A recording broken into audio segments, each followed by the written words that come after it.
आपण पाहतात रायगड जिल्ह्यातील निर्भीड निष्पक्ष बुलंद आवाज न्यूज रायगड स्वाभिमान। काल संपूर्ण महाराष्ट्राने महायुतीचा मिळालेलं घवघवीत यश आपण साऱ्यांनी पाहिलं। आदरणीय राज्याचे मुख्यमंत्री एकनाथजी शिंदे साहेब, उपमुख्यमंत्री देवेंद्रजी फडणवीस साहेब आणि उपमुख्यमंत्री अजितदादा पवार साहेब या तिन्ही नेत्यांनी महाराष्ट्रामध्ये 2.5 वर्षामध्ये जे काम उभं केलेलं होतं आणि म्हणून शिंदे साहेबांच्या नेतृत्वाखाली महाराष्ट्रामध्ये पुन्हा एकदा घवघवीत यश मिळालेलं आहे। परंतु आमच्या रायगडमध्ये जर आपण पाहिलं तर आम्ही सारेजण प्रामाणिकपणे महायुतीबरोबर होतो आणि आहोत। शिवसेना असेल, भारतीय जनता पार्टी असेल, अतिशय प्रामाणिकपणे काम रायगड जिल्ह्यामध्ये दोन्हीही आणि RPI असेल या तिन्ही पक्षांच्या नेत्यांनी असेल, कार्यकर्त्यांनी असेल प्रामाणिकपणे काम केलं। परंतु माझ्या मतदारसंघामध्ये आपली महायुतीची अलायन्स असतानासुद्धा सुनील तटकरेंची राष्ट्रवादी यांनी मात्र त्या ठिकाणी जाणीवपूर्वक त्या ठिकाणी आमच्या विरुद्ध अपक्ष उमेदवार देऊन संपूर्ण राष्ट्रवादी त्यांच्याबरोबर त्या ठिकाणी दिली गेली।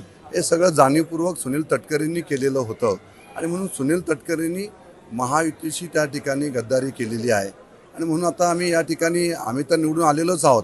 पराभव माझ्या मतदारसंघामध्ये जो झालेला आहे तो सुनील तटकरेंचा झालेला आहे आणि जाणीवपूर्वक त्यांनी महाडमध्ये भरत शेठ गोगावलेंच्या तिथं तसंच केलं, महेंद्र दलवींच्या तिथंसुद्धा रोह्याचा काही भाग येतो त्या ठिकाणीसुद्धा त्यांनी तसंच केलं। म्हणजे तिन्ही ठिकाणी त्यांनी शिवसेनेचे शिंदे गटाचे उमेदवार पाडण्याचा प्रयत्न सुनील तटकरेंनी त्या ठिकाणी केलेला आहे आणि म्हणून सुनील तटकरेंना आता महायुतीमध्ये भारतीय जनता पार्टी, शिवसेना आणि अजितदादा पवारांचे पण आमदार आलेले आहेत आणि आपल्या दोन्ही पक्षांचे मोठ्या प्रमाणात आमदार आलेले आहेत निवडून। त्यामुळे सुनील तटकरेंना सत्तेतून बाहेर ठेवावं, कारण ज्यांनी महायुतीशी गद्दारी केलेली आहे अशा लोकांना सत्तेमध्ये सहभागी करून घेऊ। तुमच्याकडे तर पालकमंत्री म्हणून आदिती तटकरे महाविकास आघाडीच्या वेळेला होत्या आणि महायुतीच्या वेळेलाही होत्या।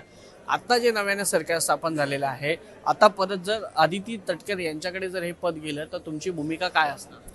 नाही, आता तर आम्ही शिंदे साहेबांना आणि फडणवीस साहेबांना आम्ही जाऊन सांगणारच आहोत तिन्ही आमदार की कोणत्याही परिस्थितीमध्ये त्यांना तर पालकमंत्री आम्ही होऊन देणार नाही। कारण आता शिवसेनेचे 3 आमदार आहेत आणि भारतीय जनता पार्टीचे 3 आमदार आहेत। जी चूक उद्धव साहेबांनी केलेली होती त्यावेळेस ती चूक शिंदे साहेब तर नाहीच करणार, 2.5 वर्षात केलेली नाही त्यांनी आणि फडणवीस साहेबसुद्धा करणार नाहीत।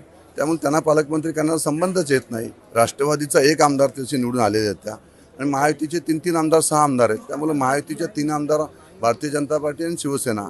आता भरत शेठ गोगावले आमचे कॅबिनेट मंत्री झाले तर भरत शेठच पालकमंत्री झाले पाहिजेत आणि सर्वांची आमची इच्छा आहे। तुम्ही काय असं मागणी करणार आहे की आदिती तटकरेंना पालकमंत्रीपद नको म्हणून? हो, मी तर जाहीरपणे मागणी करणार आहे।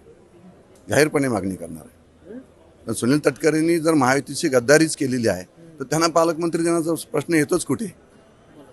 म्हणजे वादाची ठिणगी पडू शकते याच्यात? नाही, वादाची ठिणगी म्हणजे मी जाहीरपणे सांगितलेलं आहे मीडियासमोर। पण याच्यामुळे काही महायुतीमध्ये थोडासा वाद महायुतीचे नेते सक्षम आहेत त्या सगळ्या गोष्टी, त्यांना सगळ्या गोष्टीची कल्पना आहे का त्यांना माहिती नाही अशातला प्रकार नाही आहे। शिंदे साहेबांना माहिती आहे, फडणवीस साहेबांना माहिती आहे का सुनील तटकरेंनी जाणीवपूर्वक काही गोष्टी चुकीच्या अलायन्सच्या विरुद्ध केलेल्या आहेत। नवी मुंबई व रायगड जिल्ह्यातील ताज्या बातम्या आणि घडामोडी पाहण्यासाठी सबस्क्राईब करा न्यूज रायगड स्वाभिमान लाईव्ह चॅनेल आणि दाबा बेल आयकॉन।